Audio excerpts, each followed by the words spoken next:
ฟ้าตั้งใจสองหญิงหนึ่งสาวหัวใจเกิดมีปัญหามีความผูกพันหากมันสัมพันธ์กั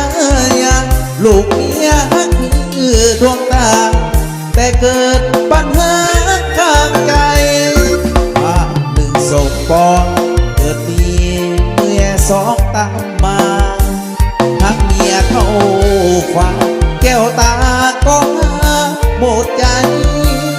ยากแต่ตัดสินอยู่กินน้ำกันสองฝ่ายตำแหน่งเมียน้อยเมียใหญ่นั่นก็เมียอายคือกันอยู่นำเมียหลวงหัวใจ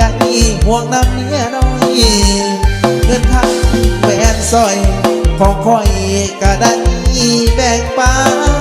นอยู่คนละบอนอ่อนซ้อนบังเพิ่งพบกันสิเห็น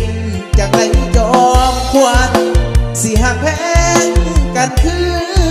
ว่าหากเกิดขึ้นมาเมื่อมากับฟ้าตั้งใจสองมือซ้ายพิษไปอย่าได้ถือสาสังคมคงเห็นถือเป็นของธรรมดาหากห่วงเมียหลวงเท่าตาห่วงน้อยเท่าฟ้า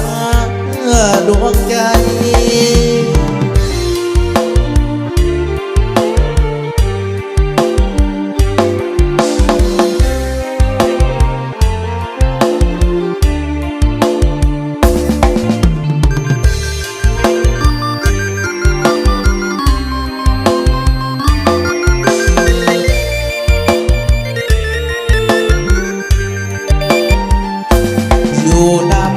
หลวงหัวใจห่วงนำเมียน้อยเงินคำแหวนสร้อยของคอยก็ได้แบ่งปันอยู่คนละบอนอ่อนซ้อนบัดเพิ่นพบกัน